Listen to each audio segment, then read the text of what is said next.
안녕하세요. 뻔뻔한 투파입니다. 구독과 좋아요, 알림 설정, 회원가입 부탁드리겠습니다. 주담대금리 3%는 이제 옛말이 됐죠. 0.15%더 오르는데 이게 다음 주부터 또 시작이 됩니다. 18일, 내일 날짜 월요일 19일자로 이제 시중은행의 주택담보대출 금리는 계속해서 우상향으로 가고 있다. 결국 무리하게 대출을 받은 분들 영끌 비투족은 뭐 비명소리가 나올 수밖에 없는 거고, 한국은행이 사실상 기준금리나 사이클 종료 시사한 거나 마찬가지입니다.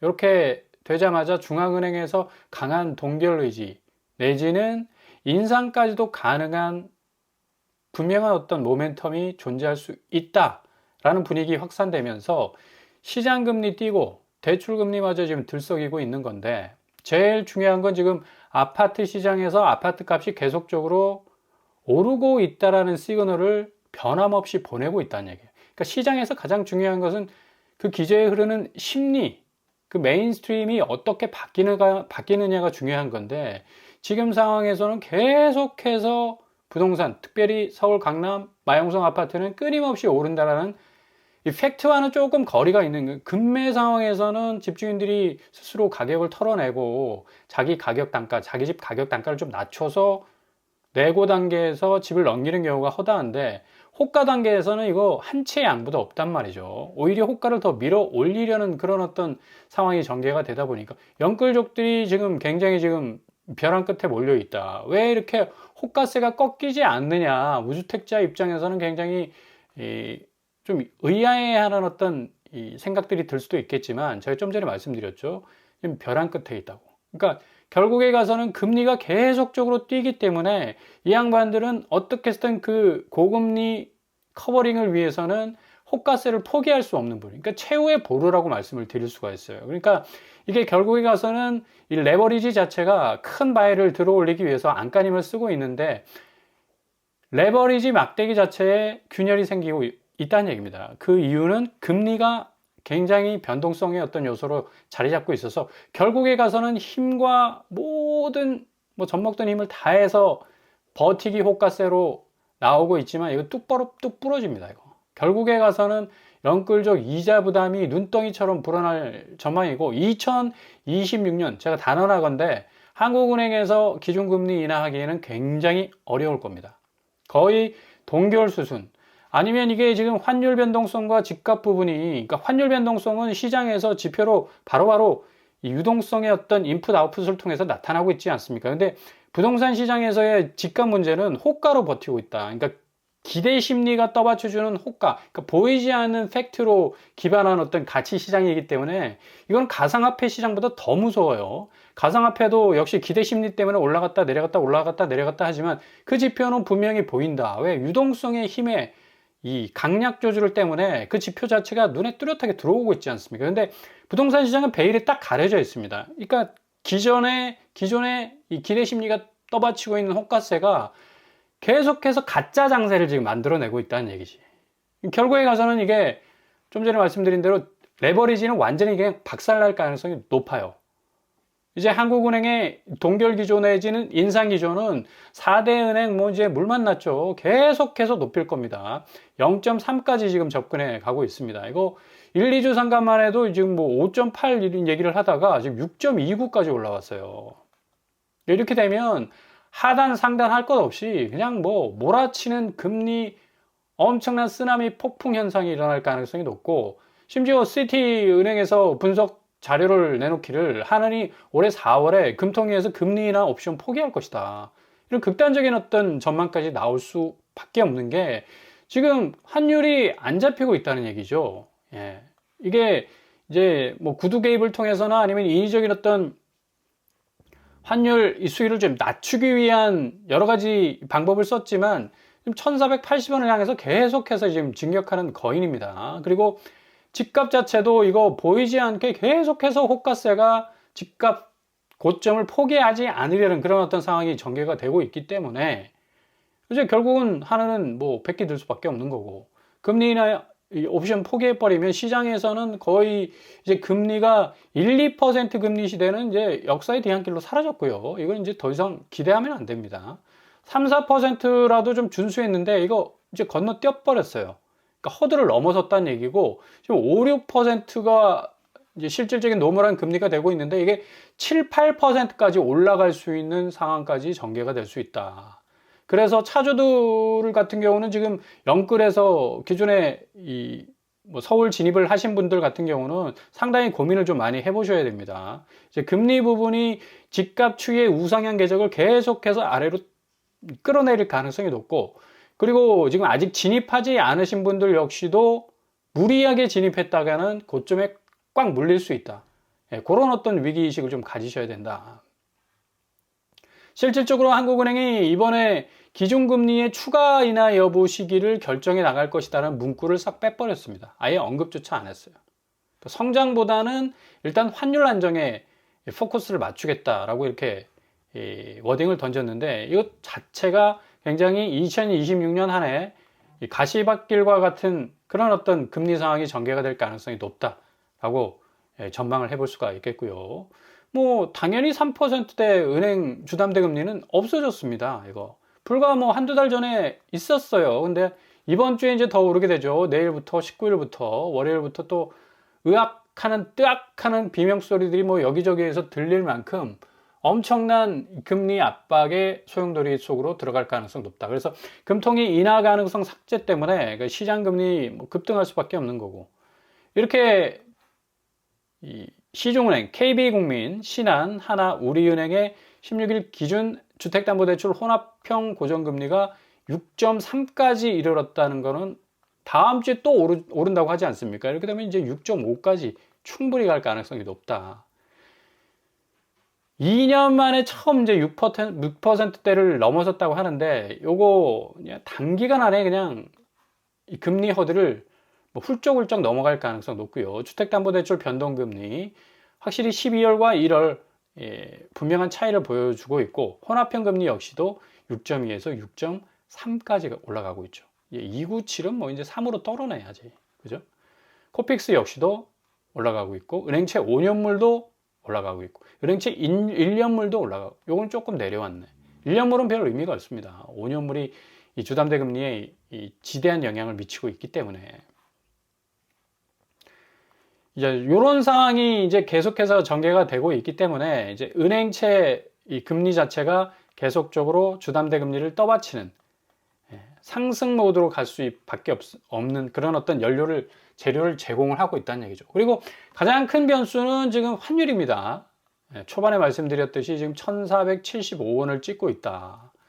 이게 1480원 선으로 향해서 계속해서 가고 있어요. 이거 떨어내려고 1440원대로 계속해서 뭔가 좀 조정 양상의 어떤 접근 방법을 취해도 이게 안 먹히니까, 기본적으로 지금 일본 엔화와 중국 위안화도 자국 통화 가치가 계속해서 하락하고 있는 바람에 이 프록시 통화라고 일컬어지는 원화 가치는 따라갈 수밖에 없다는 얘기죠.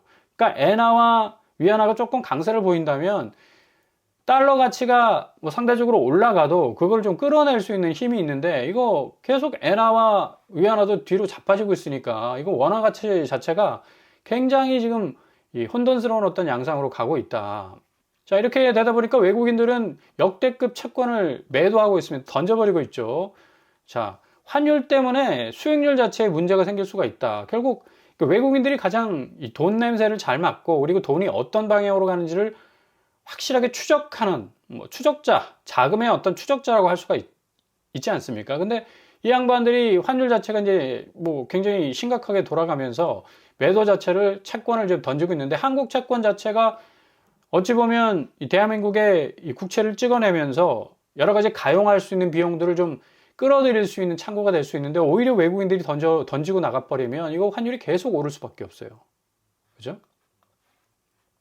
금리 인하 사이클 종료 전망에 국고채 3년물 금리가 급등을 했고, 뭐 3.1% 선까지 치솟은 뒤에 정거래일 대비 9.4 오른 연 3.090포인트에 마감을 했다. 10년물도 역시 꿈틀거리고 있고, 이렇게 채권 비중이 높은 포트폴리오는 금리 상승 리스크에 대비한 듀레이션 조정이 필요한 그런 까닭에 외국인들이 지금 계속해서 채권을 던지고 있다. 이렇게 되기 때문에 한국 국채 3년물이 지금 3%대에서 내려올 생각을 안 하고 있어요. 그러니까 국채 금리가 높아지면 당연히 원화 가치 자체가 흔들릴 수밖에 없는 거고요. 그러니까 브랜드인 대한민국의 국채가 인기가 없고 그냥 외국인들이 던져버리고 나가버리면 국채 금리에 반대적으로 이제 국채 가격이 떨어지니까 국채 금리는 올라가고 환율은 지대한 또 영향을 받을 수밖에 없는 거고. 자, 뭐 이런 상황 속에서도 지금 코스피가 5,000피를 눈앞에 두고 있습니다. 국민연금 기금 운용 규모가 코스피가 엄청나게 올랐기 때문에 지금 30조 원 가까이 불어났어요. 국민연금이 코스피에 코스닥에 상당히 많은 투자를 하고 있지 않습니까? 그러니까 10거래일 연속 코스피가 상승을 하면서 거의 이제 스페이스 X 로켓이죠. 추가 상승 모멘텀 이게 가능할 것인가 말 것인가 여러 가지로 분석이 나오고 있는데 지금 환율이 가장 큰 변수다. 환율이 이런 식으로 계속해서 허들을 쌓아 나가면 이제 외국인들이 진입하기에는 굉장히 껄끄럽죠.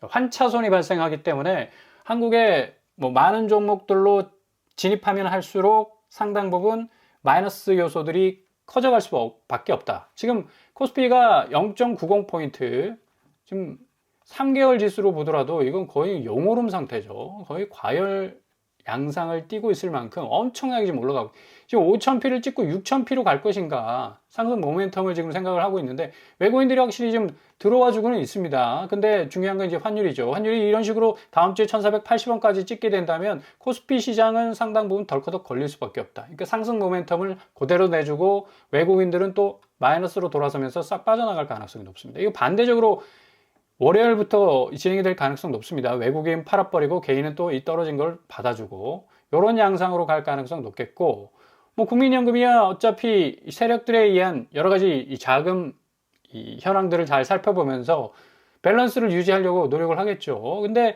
2021년 이 주가가 굉장히 회복이 많이 됐었을 때 3,200선이었습니다. 그 당시에도 이런 식으로 양봉들이 거의 그냥 도미노식으로 쫙 세워지면서 엄청나게 올랐었어요. 근데 고점을 딱 찍으면서 이제 내리막길을 타기 시작했습니다. 내리꽂히는 것도 좀 완만하게 이렇게 가면 되는데 거의 급속도로 꽂혔죠. 왜? 반대적으로 너무 급속도로 올랐기 때문에. 이런 어떤 이 금융시장의 변동성이 도사리고 있다. 그 가장 큰 기저의 이유는 환율 때문이다. 환율은 외국인들이 들어오는데 환차손이라는 엄청난 허들을 세우기 때문에 이렇게 고점에 놓여있는 코스피 지수가 과연 추가 모멘텀을 일으킬 수 있을까라는 의문부호를 찍히게 하는 또 대목이 될 수가 있겠고요. 자, 아파트 시장도 마찬가지예요. 왜 금융시장의 이 모멘텀, 상승 모멘텀과 하락 모멘텀 보면 똑같습니다.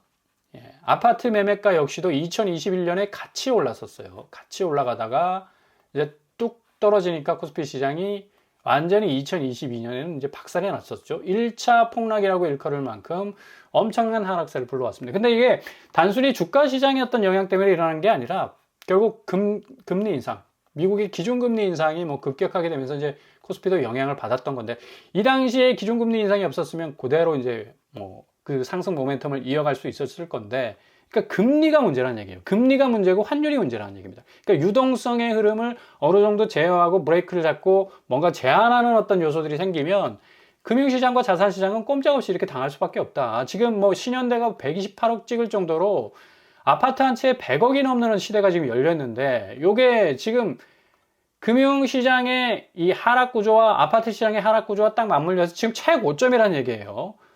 실질적으로 지금 아파트 시장에서의 금매 상황은 굉장히 기존의 가격을 털어내는 어떤 하락 포인트로 가고 있는데 호가세는 절대로 그 가격대를 포기하지 않으니까 결국에 가서는 이제 된소리 맞을 가능성 높다.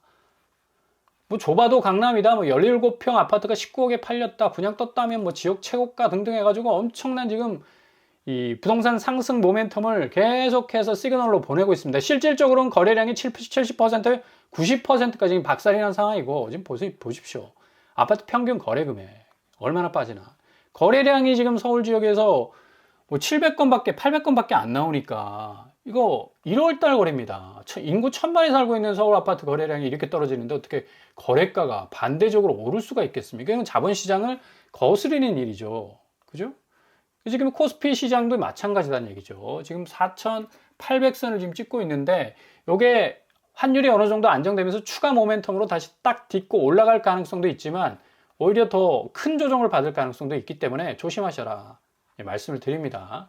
그래서 원달러 환율 계속해서 이런 불안정한 상황이 찾아오게 되면 외국인들이 진입할 스페이스 공간이 별로 없습니다. 근데 이게 극적으로 딱 해결이 되면서 환율이 어느 정도 안정적으로 가면 5,000p, 6,000p 찍을 가능성도 있습니다. 그러니까 환율 변동성 추이를 좀 잘 보시면서 금융시장의 여러 가지 궤적도 살펴볼 필요가 있다라고 말씀을 드릴 수가 있어요. 가장 큰 복병이다. 뭐가? 환율이 꺾이지 않는 게 지금 상황에선 코스닥도 지금 잘 달리고 있지 않습니까? 근데 외국인들이 빠져나가는 이유도 지금 환율 환차선 허들이 계속해서 쌓이고 있어요. 못 넘어가는 겁니다. 그냥 부딪혀서 그냥 다시 고호흡하는 거예요. 자기 집으로 그냥 돌아가는 거죠. 자금 싸들고. 이런 현상이 지금 일어나고 있는데, 지금 내국인 같은 경우는 지금 예금에서 증시로 머니무브 현상이 엄청나게 지금 일어나고 있고, 꿈의 5,000p, 그리고 6,000p를 찍기 위해서 올라타자 해서 증시 29조 원, 30조 원 정도가 머니무브가 시작이 되고 있습니다. 여기도 지금 포모 현상이 오고 있는 거라. 이제 아파트 시장과 똑같습니다. 아파트 시장, 신축 아파트, 서울 아파트, 강남 아파트, 마용성 아파트, 쭉쭉 오르는 아파트, 그래도 적어도 인서울 할 수 있는 아파트 내가 사지 못했네? 포모 현상이 오면서 급격한 매수세가 영끌을 동반해서 엄청난 대출 물고 들어왔지만 실질적으로 집값은 그 당시 집을 산 사람들 지금 절실하게 느끼고 있을 겁니다. 집값 잘 안 오르고 있네. 이런 위기감들이 생기고 심지어는 지금 대출받은 그 고금리 계속해서 허덕허덕거리면서 한 달마다 원금이자 갚느라고 정말 맷돌을 가는 심정으로 그렇게 지금 버티고 있는 건데 지금 금융시장 역시도 지금 30조 머니무브 현상이 급격하게 지금 일어나고 있다. 그래서 3분기 아파트 시장에 20조 원 감소한 요 상황하고 29조 증시로 이동하는 거하고 딱 매치가 되지 않습니까? 그죠? 기가 막히게 매치가 되죠. 자, 금융시장은 29조가 플러스가 되고 아파트 시장은 20조가 마이너스가 되고 있어요. 기가 막히게 딱 들어왔습니다. 결국에 가서는 명암이 딱 엇갈릴 건데 금융시장 쪽은 아무쪼록 환율 자체가 안정이 되면 이런 머니무브는 이제 거의 밑불이 되겠죠. 증시가 더 5,000p, 6,000p로 갈 수 있는 확실한 재료가 될 것 같고 아파트 시장은 20조가 빠져나갔기 때문에 갯벌 장세가 될 가능성은 이제 호가세마저도 마지막에 지렛대 딱 붙잡고 지금 버티고 있는데 요것마저 안 되면 이제 뚝 부러집니다. 그때부터 이제 지금 서울이 5만 건, 6만 건 매물이 지금 나와 있는데 이게 10만 건으로 투매 현상이 일어나면서 가격 던지고 어떻게 해서든 집을 팔고 나가려는 현상이 1월 말부터 진행될 가능성이 어느 때보다도 높다. 자, 보십시오. 단편적으로 삼성전자가 지금 잘 나가고 있지 않습니까? 기본적으로 거래량, 거래 금액이 받쳐주니까 이렇게 14만 8천 원까지 가고 있는 겁니다. 예전처럼 거래량이 그냥 바닥을 기어다닌다면 이 주가 뚝 떨어질 수밖에 없죠. 그죠? 알테오젠, 대표적인 이 코스닥 시장의 이 바이오주 아닙니까? 근데 요거 거래량, 거래가가 딱 뜨니까 장대 양봉 탁 이렇게 만들어가면서 지금 51만 8천 원까지 가고 있습니다. 요거는 이제 코스닥이 아니라 코스피로 이제 진입할 날이 이제 머지 않았죠. 요렇게 지금 거래량과 그리고 거래가에 의해서 성장률은 반드시 정비례 관계에 있다는 걸 보여주고 있는데 지금 아파트 시장이 지금 거꾸로입니다. 지금 이렇게 지금 거래량이 떨어져 있고 거래가도 좀 날아가고 있는 상황에서 계속해서 오른다는 신호만 보내주고 있으니까 그러니까 얼마나 위험한 신호입니까? 강남구 보십시오. 거래량 떨어지니까 당연히 거래가 떨어지죠. 양천구 역시도 거래량 떨어지니까 거래가 떨어지지 않습니까? 강동구 역시도 거래량 떨어지니까 거래가 떨어져요. 당연한 수순입니다. 노원구 역시 거래량 떨어졌는데 여기는 거래가가 좀 올랐어. 왜? 수요가 이쪽으로 몰리는 거예요. 그러니까 너무 고점의 아파트 사기가 버거우니까 이때라도 내가 집을 좀 사야 되겠다라고 무리하게 좀 움직이시는 분들이 많은데 요거는 추천 안 합니다. 결국에 가서는 서두르면 서두를수록 크레파스를 밟을 확률이 높다. 크레파스가 뭡니까? 북극의 이 고리 깊은 얼음 절벽 아닙니까? 겉으로는 살짝 눈이 쌓인 그런 지역같이 보이는데 잘못해서 산악인이 딱 밟아버리면 그냥 나락으로 떨어진다. 그러니까 너무 급하게 진입할 이유가 없는 거예요. 계속해서 오른다 하는데 정말 끔찍한 상황이 벌어질 가능성이 높다. 자, 이런 이 고점의 아파트 값에 대한 이 정부 차원의 공급 정책이 이제 다음 주부터 본격적으로 시동을 걸게 되면 그래도 어느 정도 집값이 안정화 단계로 접어들지 않을까라고 예상이 되는데, 서울 서리풀 지역 2만 가구 발표가 될 예정입니다.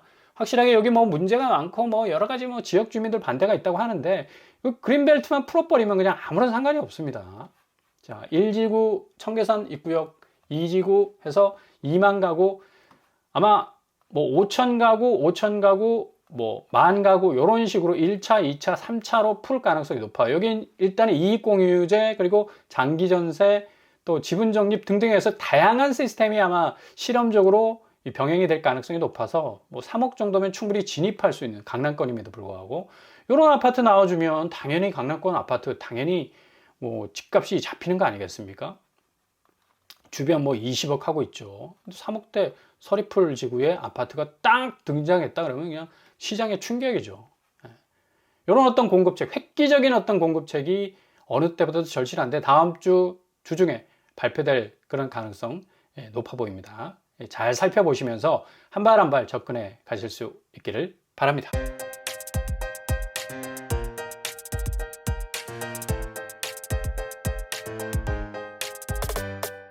서울부동산 캐리커처, 지금 금융시장만 보더라도 아파트 시장이 어떻게 전개될 것인지 이제 분명히 답이 나오고 있는데 절대로 뒤로 밀리지 마시기 바랍니다. 자기만의 기준을 딱 세우고 나가실 때 확실한 어떤 길이 보이니까, 일단 한국은행은 기준금리 인하를 2026년에 하기 굉장히 힘들 겁니다. 오히려 인상을 생각할 정도로 굉장히 지금 금리 상황 팍팍하게 전개될 가능성이 높다. 그래서 미리 진입하신 분들, 또 앞으로 대기 수요들 여러모로 혼란한 상황 속에 있지만 금리는 계속적으로 높아진다고 생각을 하시면 되겠고요. 일단 금융시장 변동성은 아파트 변동성과 아주 밀접한 관계로 전개가 될 겁니다. 잘 살펴보시면서 골든타임 잡아 나가실 수 있길 바랍니다. 올동원합니다. 항상 여러분의 길이 꽃길만 되실 수 있길 바랍니다. 이상으로 뻔뻔한 복도판을 마치겠습니다. 구독과 좋아요 부탁드립니다. 감사합니다.